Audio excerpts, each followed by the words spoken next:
नमस्कार, आप देख रहे हैं स्वदेश न्यूज। मैं हूं आपके साथ में वैष्णवी। हमारी खास पेशकश 2 बजे की दोपहर 5 बड़ी खबरों में आपका स्वागत है। इसमें पहले खबर यूपी के सहारनपुर से है, जहां पीएम नरेंद्र मोदी ने जनसभा की। इस दौरान उन्होंने राहुल और अखिलेश की जोड़ी पर तंज कसा। दूसरी खबर जयपुर से है, जहां खड़गे, सोनिया, प्रियंका की चुनावी सभा है। और तीसरी खबर मध्य प्रदेश की राजधानी भोपाल से है, जहां प्रदेश कांग्रेस कार्यालय में इंडिया गठबंधन की बैठक हुई, जिसमें सभी दलों के नेता शामिल हुए। चौथी खबर दिल्ली से है, जहां मनीष सिसोदिया की न्यायिक हिरासत 18 अप्रैल तक बढ़ी। पांचवी और आखिरी खबर छत्तीसगढ़ से है, जहां छत्तीसगढ़ तेलंगाना बॉर्डर पर मुठभेड़ में जवानों ने 3 नक्सलियों को ढेर किया है और एलएमजी, AK-47 जैसे हथियार बरामद किए हैं। और पहली बड़ी खबर का रुख करेंगे, जहां प्रधानमंत्री नरेंद्र मोदी ने शनिवार को सहारनपुर में एक चुनावी सभा को संबोधित किया। लोकसभा चुनाव के पहले चरण में 19 अप्रैल को सहारनपुर में मतदान होगा। भाजपा ने पूर्व सांसद राघव लखनपाल को मैदान में उतारा है, जबकि माजिद अली बसपा के उम्मीदवार है। इमरान मसूद सपा कांग्रेस गठबंधन के संयुक्त उम्मीदवार के रूप में यहां से चुनाव भी मैदान में है। यूपी के मुख्यमंत्री योगी आदित्यनाथ और राष्ट्रीय लोक दल प्रमुख जयंत चौधरी भी मौजूद रहे। प्रधानमंत्री नरेंद्र मोदी ने शनिवार को सहारनपुर में 37 मिनट तक रैली को संबोधित किया। इस दौरान पीएम ने राहुल गांधी और अखिलेश यादव पर तंज कसा। उन्होंने कहा कि यूपी में 2 लड़कों की फ्लॉप फिल्म फिर रिलीज हो गई है। काठ की हांडी को इंडी गठबंधन वाले कितनी बार चढ़ाएंगे। तो चुनावी लिहाज से प्रधानमंत्री नरेंद्र मोदी का सहारनपुर दौरा काफी महत्वपूर्ण, जिसमें 37 मिनट उन्होंने संबोधित किया है। और इसी के साथ अखिलेश यादव कांग्रेस पर निशाना साधा। और इसी पर ज्यादा जानकारी के साथ संवाददाता अंकित हमारे साथ में लाइव जुड़ चुके हैं। अंकित, सहारनपुर दौरा प्रधानमंत्री नरेंद्र मोदी का चुनावी लिहाज से काफी महत्वपूर्ण। अपने संबोधन में कौन सी वो महत्वपूर्ण बातें हैं जो प्रधानमंत्री नरेंद्र मोदी ने कही? नरेंद्र मोदी आज सहारनपुर में रैली कर रहे हैं और वहां पर आपको बता दें कि वहां पर राघव लखनपाल शर्मा के लिए वोट मांगने गए हैं। राघव लखनपाल शर्मा 2019 में बीजेपी से हार गए थे, वहां पे बीएसपी की सीट निकली थी और इस बार राघव लखनपाल शर्मा को फिर तीसरी बार कैंडिडेट बनाया है भाजपा ने।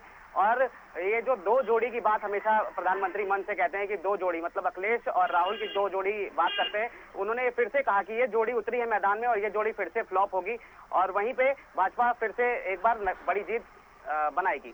वैष्णवी बिल्कुल अंकित, यहाँ पर बात करें तो एक बड़ा तंज प्रधानमंत्री नरेंद्र मोदी ने अखिलेश यादव कांग्रेस पर भी कसा है। इसके साथ ही सहारनपुर दौरा था और ये काफी महत्वपूर्ण है, क्योंकि यहाँ पर जयंत चौधरी भी मौजूद थे, मुख्यमंत्री भी मौजूद थे, जिन्होंने मंच साझा किया।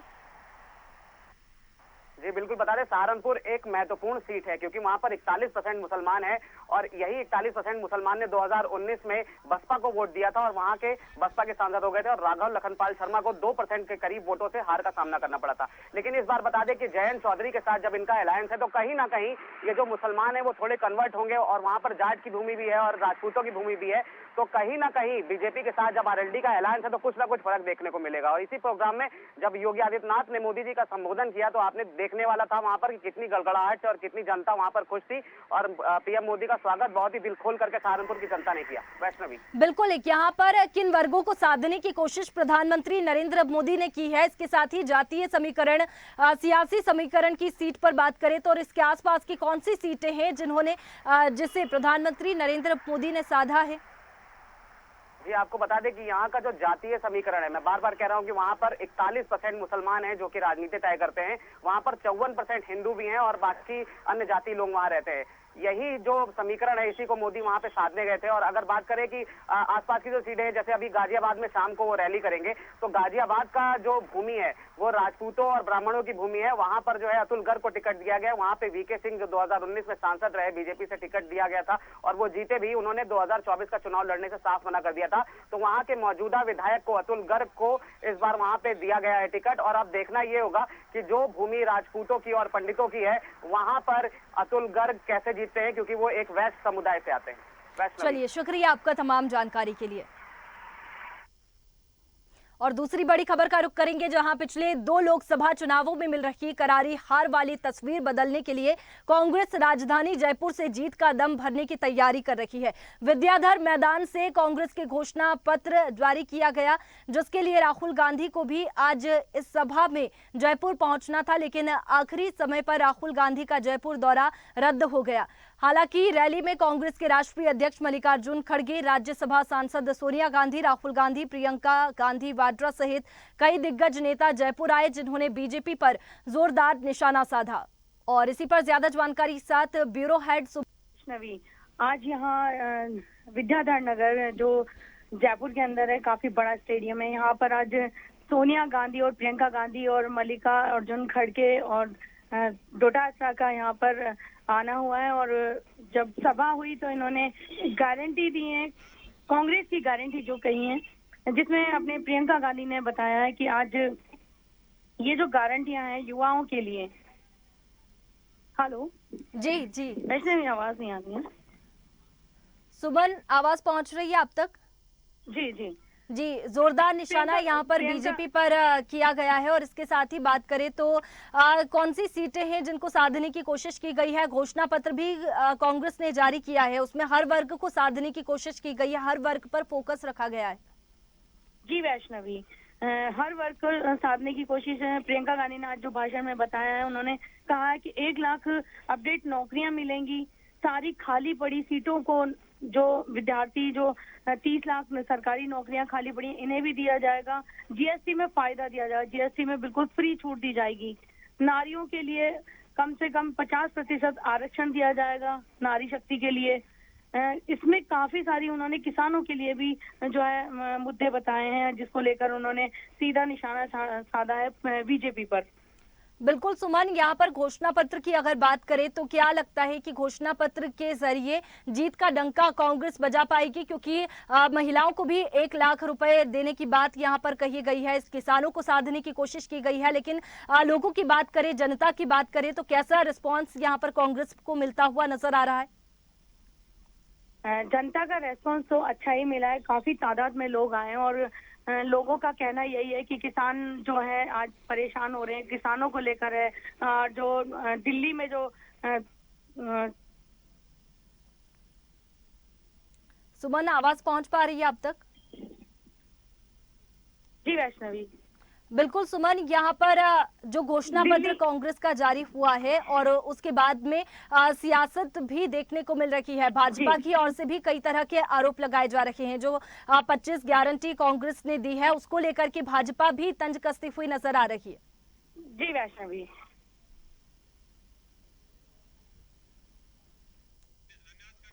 चलिए, शुक्रिया सुमन आपका तमाम जानकारी के लिए। और तीसरी बड़ी खबर का रुख करेंगे जहां लोकसभा चुनाव के मद्देनजर भाजपा के खिलाफ राष्ट्रीय स्तर पर गठित इंडिया गठबंधन भी सक्रिय हो गया है। इसी कड़ी में आज मध्य प्रदेश से संबंधित राजनीतिक दलों की संयुक्त बैठक मध्य प्रदेश कांग्रेस कमेटी में हुई।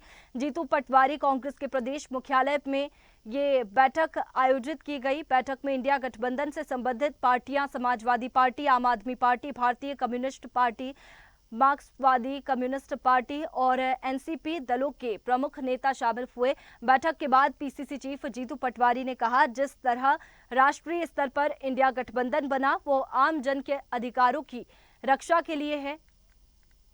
और इसी के साथ भाजपा और नरेंद्र मोदी ने अच्छे दिन के लिए वादा किया था, लेकिन वह अच्छे दिन थे क्या?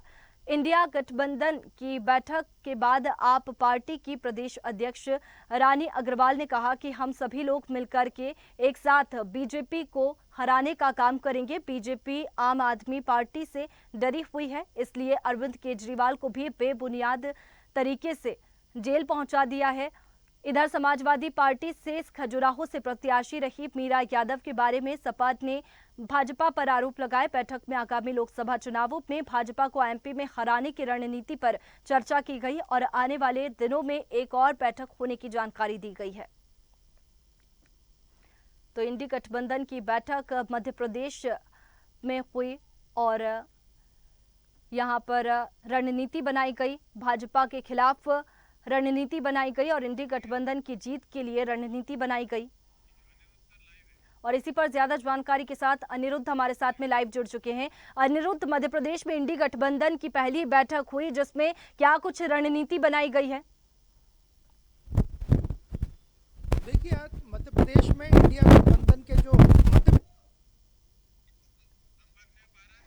चलिए अनिरुद्ध, आपकी आवाज नहीं पहुंच पा रही है। तो मध्य प्रदेश से संबंधित राजनीतिक दल एकजुट हुए। पीसीसी चीफ जीतू पटवारी ने बैठक की अध्यक्षता की। रानी अग्रवाल ने भाजपा पर जमकर निशाना साधा। बता दें कि इंडिया गठबंधन की एमपी में ये पहली बैठक हुई जिसमें भाजपा के खिलाफ रणनीति बनाई गई और जीत की रणनीति इंडिया गठबंधन ने बनाई है कि किस तरीके से जीत हासिल की जाए, मध्य प्रदेश में कैसे भाजपा को हराया जाए। ये इंडिया गठबंधन की मध्य प्रदेश में पहली बैठक थी जिसमें मध्य प्रदेश से संबंधित राजनीतिक दल एकजुट हुए। पीसीसी चीफ जीतू पटवारी ने बैठक की अध्यक्षता की। इसके साथ ही बीजेपी पर भी तमाम तरीके के आरोप लगाए। अरविंद केजरीवाल जिस तरीके से फिलहाल जेल में हैं और इस पर भी लगातार कांग्रेस आरोप लगाती हुई नजर आ रही है और इसी के बारे में आज भी कांग्रेस ने आरोप लगाए हैं।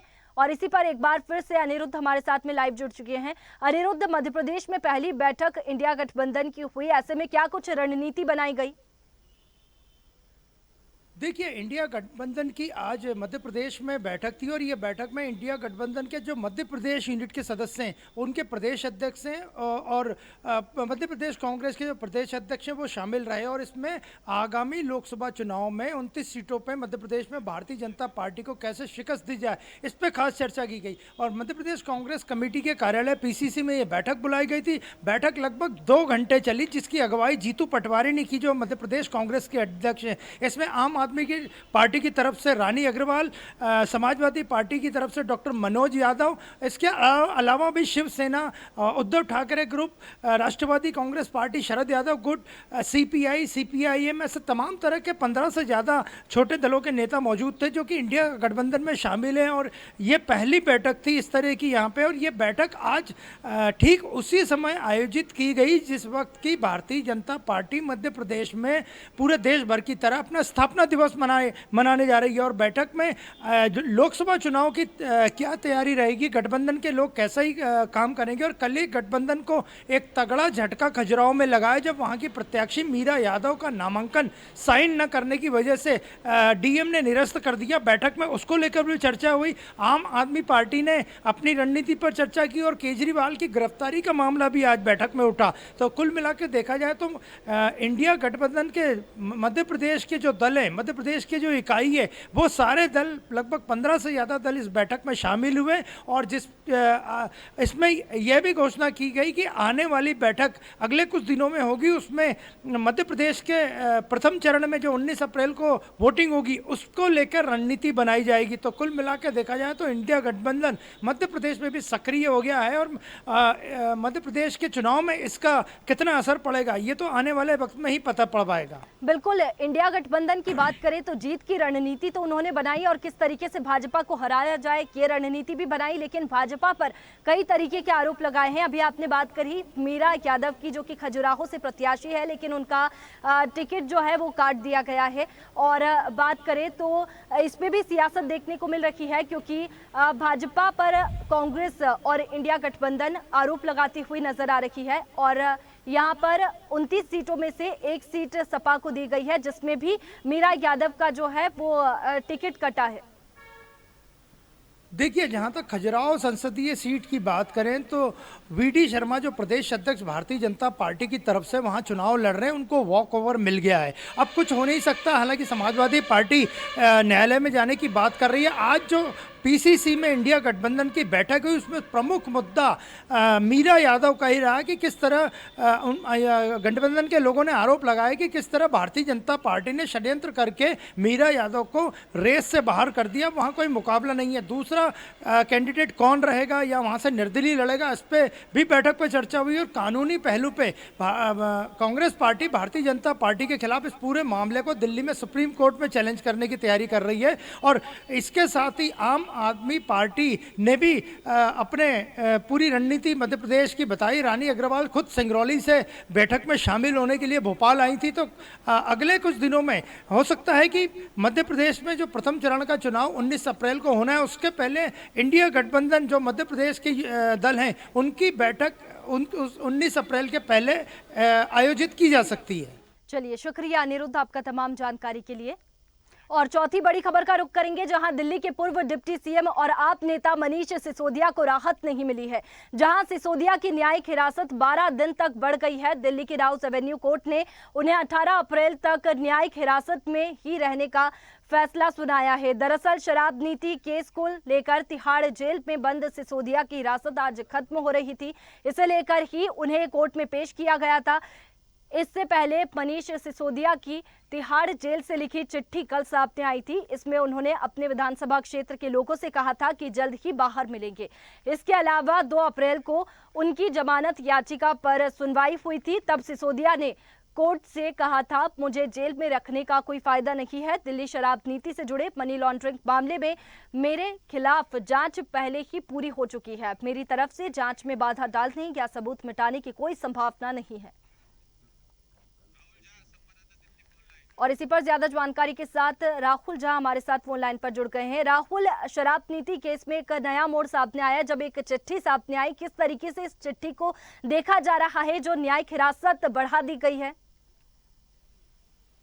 मनीष सिसोदिया का जो लेटर है वो सबके पास पहुंचा। लेटर वायरल हुआ काफी, जिस तरीके से उन्होंने लिखा लेटर में कि अपने विधानसभा क्षेत्रवासी को लिखा। और उन्होंने ये भी आरोप लगाया कि अंग्रेज भी पहले ऐसा ही करते थे, अंग्रेज भी जेल में ही बंद कर देते थे। उसके बाद इनकी जो है कोर्ट में पेशी होती है। राउस एवेन्यू कोर्ट जो है अगली सुनवाई करेगा 18 अप्रैल को। क्योंकि देखिए दोनों के बीच में, दोनों जजों के बीच में कहीं ना कहीं इसको लेकर के बहस हुआ। उन्होंने कहा कि कोर्ट ने फटकार लगाई ईडी को कि उन्होंने कहा कि इनके उसमें देरी क्यों हुई, दस्तावेज पेश करने में, निरीक्षण करने में इतनी देरी क्यों हो गई।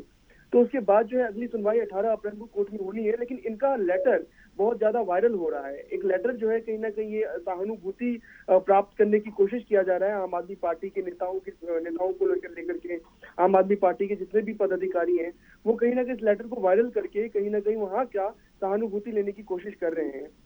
बिल्कुल राहुल, मनीष सिसोदिया को फिलहाल कोई राहत नहीं मिली है और ये फैसला सुनाया गया है। लेकिन अगली सुनवाई की बात करें तो क्या नया मोड़ इस फैसले में आ सकता है? क्या और न्यायिक हिरासत इनकी बढ़ सकती है? बिल्कुल, ईडी अपनी तरफ से कोशिश कर रही है कि इनका जो है हिरासत जो है आगे बढ़े। लेकिन उसके बाद भी जो कोर्ट ने ईडी को फटका। चलिए राहुल, शुक्रिया आपका तमाम जानकारी के लिए।